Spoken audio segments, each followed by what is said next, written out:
नमस्कार दोस्तों, स्वागत है आप सभी का शक्ति नॉलेज पॉइंट के यूट्यूब चैनल में एक बार फिर। आज की वीडियो से पैसिव वॉइस की सीरीज जिसको मैंने बहुत समय पहले स्टार्ट किया था, उस समय स्कूल चल नहीं रहे थे तो व्यूज भी कम आ रहे थे, तो उसको मैंने बीच में ड्रॉप कर दिया था। अब स्कूल वापस से खुल चुके हैं तो मैं सोचा कि अब आपको पैसिव वॉइस पढ़ाना चाहिए।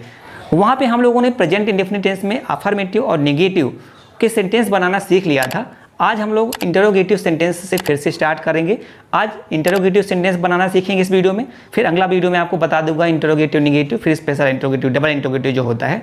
तो आज चलिए हम देखते हैं सबसे पहले कि क्या रूल होते हैं, क्या चीज़ें, क्या डिफरेंस होता है। तो वीडियो में अंत तक बने रहेगा। चलिए वीडियो शुरू करते हैं।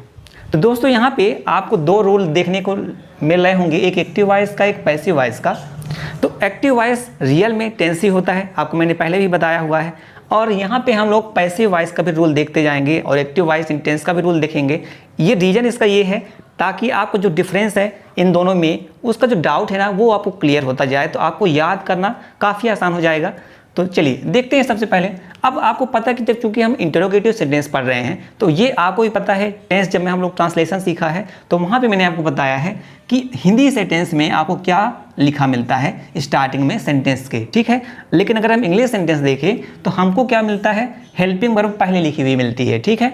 तो वही आपको एक्टिव वॉइस में रूल लिखा हुआ कि सबसे पहले आपको हेल्पिंग वर्ब लिखनी है जिस भी टेंस का आप लोग पैसिव वॉइस बनाना चाहते हैं। तो अभी हम टेंस की बात कर रहे हैं तो सबसे पहले हेल्पिंग वर्ब लिखेंगे, फिर सब्जेक्ट लिखेंगे, मेन वर्ब का फर्स्ट फॉर्म, फिर ऑब्जेक्ट, उसके बाद अगर अदर वर्ड है तो उसको लिख देंगे, उसके बाद क्वेश्चन मार्क का साइन बना देंगे। ये हम लोग टेंस में करते थे। मेन वर्ब का फर्स्ट फॉर्म इसलिए क्योंकि हम प्रेजेंट इंडेफिनिट टेंस पढ़ रहे हैं, ठीक है। अब पैसिव वॉइस का रूल देखते हैं कि क्या चेंज है। देखिए सबसे पहले यहाँ भी अब चूंकि अगर हम लोग इंटरोगेटिव पढ़ते हैं तो जो हेल्पिंग वर्ब यहाँ लगती थी, ठीक है, हेल्पिंग वर्ब पहले ही लगाते थे, तो हम पैसिव वॉइस बनाते वक्त भी हेल्पिंग वर्ब पहले ही लिख देंगे। लेकिन ये हेल्पिंग वर्ब कौन सी होगी, पैसिव वॉइस की होगी, ठीक है। अगर आपको पैसिव वॉइस की हेल्पिंग वर्ब याद नहीं है और आपको पता नहीं है कि क्या क्या हेल्पिंग वर्ब होती हैं, उसका वीडियो मैंने आपको ऑलरेडी बनाया हुआ है प्लेलिस्ट के रूप में। आपको सभी वीडियो आई बटन में मिल जाएंगे, डिस्क्रिप्शन में भी मिल जाएंगे, आपको टेंशन लेने की ज़रूरत नहीं है, ठीक है। तो आपको सबसे पहले हेल्पिंग वर्ब लिखनी है, उसके बाद आपको ऑब्जेक्ट लिखना है। ये चीज़ मैंने आपको क्लियर की हुई है पहले ही, है ना। क्यों? क्योंकि पैसिव वॉइस में जो ऑब्जेक्ट होता है एक्टिव वॉइस का, टेंस का, वो यहाँ पे क्या होता है, सब्जेक्ट हो जाता है पैसिव वॉइस के लिए। उसके बाद आप मेन वर्ब का थर्ड फॉर्म लगाएंगे। हमेशा हम मेन वर्ब का थर्ड फॉर्म ही लगाते हैं पैसिव वॉइस में। उसके बाद बाई लिखेंगे, फिर सब्जेक्ट लिखेंगे, उसके बाद क्वेश्चन मार्क का साइन, ठीक है। आई होप रूल आपको क्लियर हो गया होगा। अब हम सेंटेंसेस को क्या करते हैं, पैसिव वॉइस बनाते हैं। देखिए एग्जाम्पल लिखे हुए हैं, हिंदी भी लिखा हुआ है कि इसका मतलब हिंदी में क्या होता है, ठीक है। तो पहला सेंटेंस क्या लिखा हुआ है कि डू चिल्ड्रेन लव एनिमल। इसका हिंदी में मतलब क्या होता है, क्या बच्चे जानवरों को प्यार करते हैं।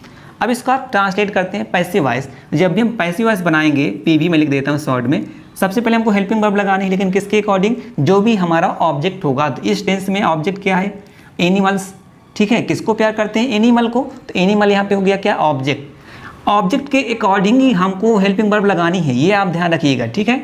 ऑब्जेक्ट हमारा एनिमल है तो एनिमल्स है, प्लूरल है, तो इस प्लूरल के साथ क्या हेल्पिंग वर्ब लगेगी, आर लगेगी, ठीक है। ये चीज़ें आपको मैंने पहले बताई हुई है।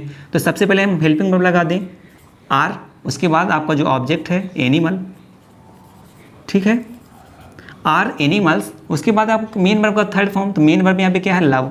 तो लव का थर्ड फॉर्म क्या होता है, लव्ड, तो हमने लिख दिया यहाँ पे लव्ड।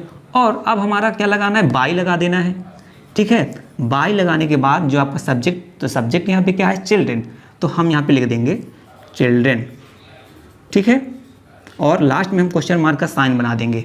आई होप पहला सेंटेंस देखिए कितना आसानी से मैंने आपको बताया है, तो समझ में आपको आ गया होगा, ठीक है। अब थोड़ा सा स्पीड भी करेंगे क्योंकि यहाँ आपको चीज़ें समझ में आ गई, तो चीज़ें सब वही वैसे ही करना होता है हमको।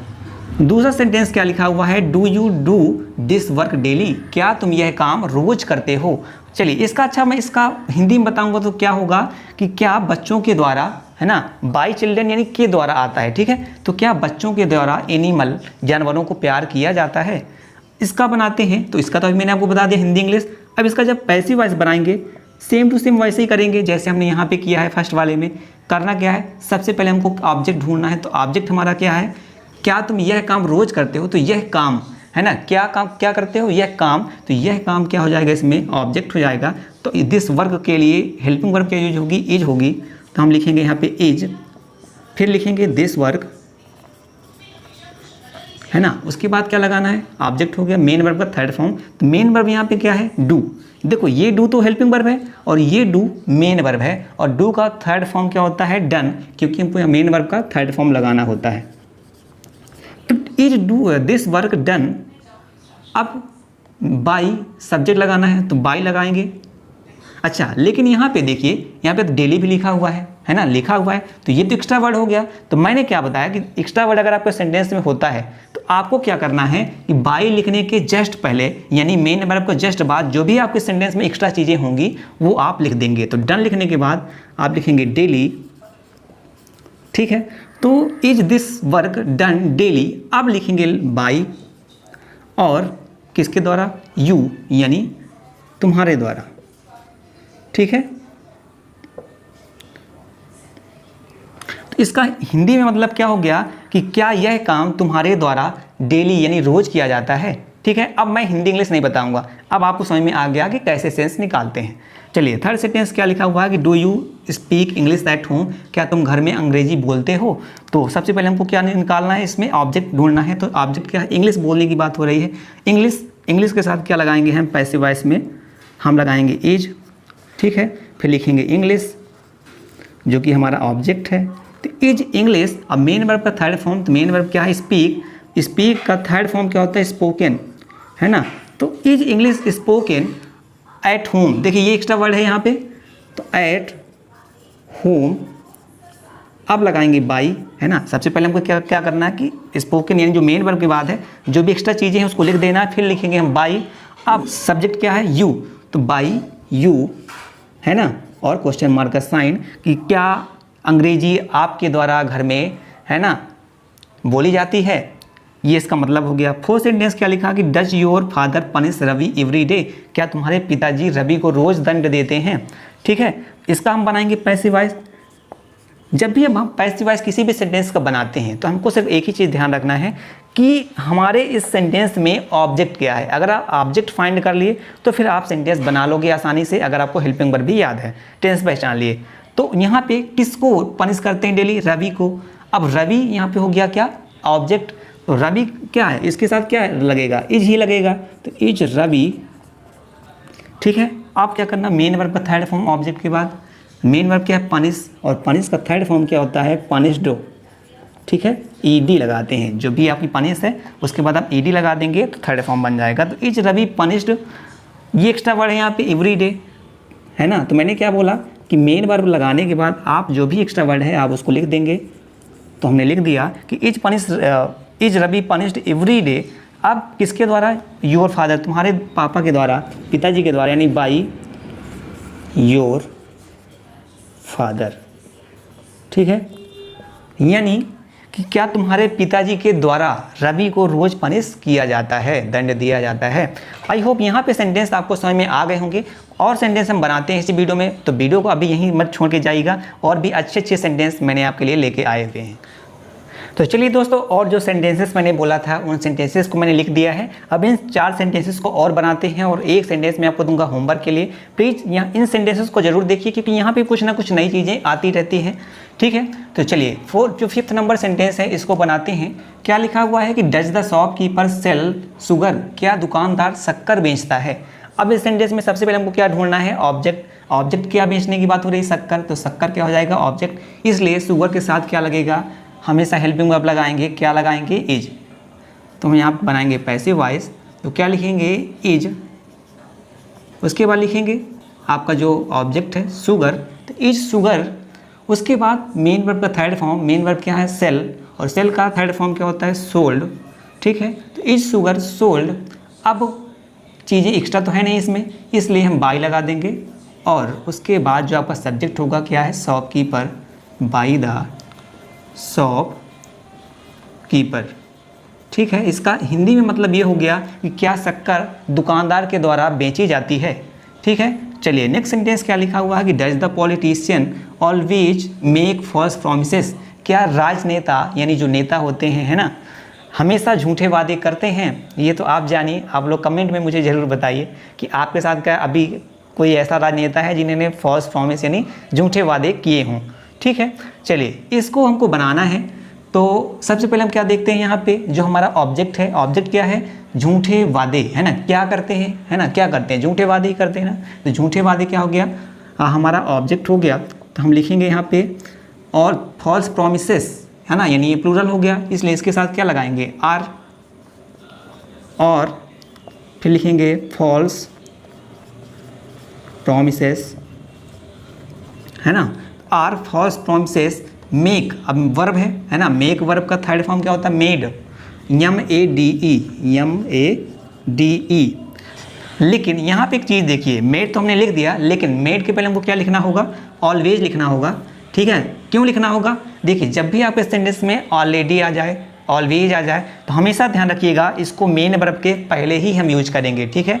क्या, ऑलवेज, ऑलरेडी, और ऐसे ही कुछ सेंटेंस अगर आते हैं और वो मेन वर्ब के पहले लिखे हुए हैं, तो यहाँ पैसिव वॉइस बनाते वक्त भी हम लोग क्या करेंगे, मेन वर्ब के पहले ही लिख देंगे, ठीक है। तो यहाँ पे हम सबसे पहले ऑलवेज लिखेंगे, उसके बाद मेन वर्ब का थर्ड फॉर्म लिखेंगे, जो कि क्या होगा, मेक का थर्ड फॉर्म मेड। तो are the false promises always made. अब क्या बचा आपके सेंटेंस में, पॉलिटिशियन, तो लिखोगे बाई लगाओगे सबसे पहले, द पॉलिटिशियन, ठीक है। आई होप सेंटेंस आपको क्लियर हो रहे होंगे। इसका हिंदी में मतलब मैं आपको बता देता हूँ। क्या लिखा है कि क्या झूठे वादे राजनेताओं के द्वारा हमेशा किए जाते हैं, तो है ना, ये इसका मतलब है, बाकी आप जानिए, ठीक है। Does Rohan help the needy people every day, Hindi मतलब क्या हो गया, क्या रोहन ज़रूरतमंदों की रोज़ मदद करता है, ठीक है। तो इसको अगर हम बनाएंगे तो सबसे पहले हम क्या लिखेंगे, हमको ध्यान देना है ऑब्जेक्ट में। ऑब्जेक्ट क्या है, द नीडी पीपल, है ना, किसकी मदद करता है, नीडी पीपल की। तो हम इसके अकॉर्डिंग क्या लिखेंगे, हेल्पिंग वर्ब, तो पीपल लिखा है, इस वजह से यहाँ भी हम लगाएंगे आर, तो लिखेंगे आर द नीडी पीपल, है ना। आप अपने समझो ना, क्योंकि ये ज़रूरतमंद लोगों, है ना, जब लोगों हैं इसका मतलब प्लूरल है। अब प्लूरल इसके साथ हम जानते हो आर लगाते हैं, तो आर द नीडी पीपल।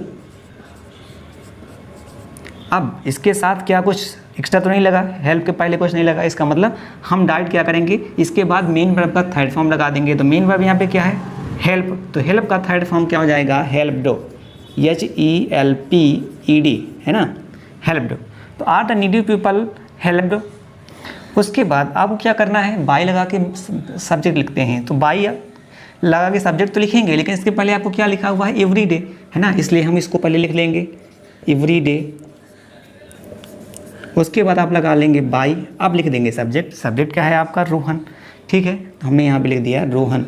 इसका हिंदी में मतलब ये हुआ कि रोहन के द्वारा नीडी पीपल, ज़रूरतमंद लोगों की रोज़ मदद की जाती है, ठीक है।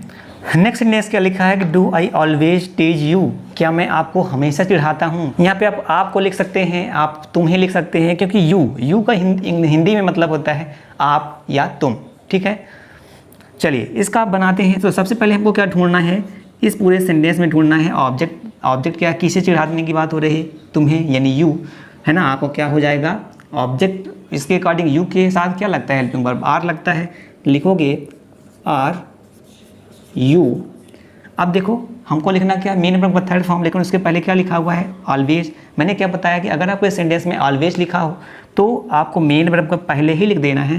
तो अब पहले हम लिख देते हैं ऑलवेज, उसके बाद जो आपकी वर्ब है, वर्ब क्या है, टीच, और टीच का थर्ड फॉर्म क्या होता है, टीच्ड, ED जोड़ दो बस। तो आर यू ऑलवेज टीच्ड, किसके द्वारा, मेरे द्वारा, है ना, मुझे, यानी बाई लगाओ, और आई, यहाँ पे आई लिखा हुआ है, तो ध्यान रखिए जब आई का ऑब्जेक्टिव फॉर्म होता है तो आई के लिए हम क्या यूज कर लेते हैं, मी, ठीक है, और क्वेश्चन मार्क का साइन बना देंगे। तो आर यू ऑलवेज टीच्ड बाई मी, क्या मेरे द्वारा आप हमेशा चिढ़ाए जाते हैं। तो आई होप यहाँ पे जितनी भी चीज़ें मैंने आपको बताई है अच्छे समय में आपको आई होंगी। एक क्वेश्चन आपको होमवर्क आपके स्क्रीन पे दिख रहा होगा, इसको आप बनाइएगा और कमेंट में इसको ज़रूर बताइएगा मुझे। उसका जो सही आंसर है आपको कमेंट में मिल जाएगा, हालांकि ऐसी कोई दिक्कत नहीं है, लेकिन आप लोग खुद प्रैक्टिस करिए ताकि आपको पता चल पाएगी कि आपको कहाँ दिक्कत जा रही है। अगर कहीं दिक्कत जाए आप मुझे बताइएगा ज़रूर, मैं आपकी क्वेश्चन उस जो दिक्कत है उसको दूर करने की पूरी कोशिश करूँगा, ठीक है। तो मिलते हैं हम नेक्स्ट वीडियो में। भगवान आपका दिन शुभ रहे।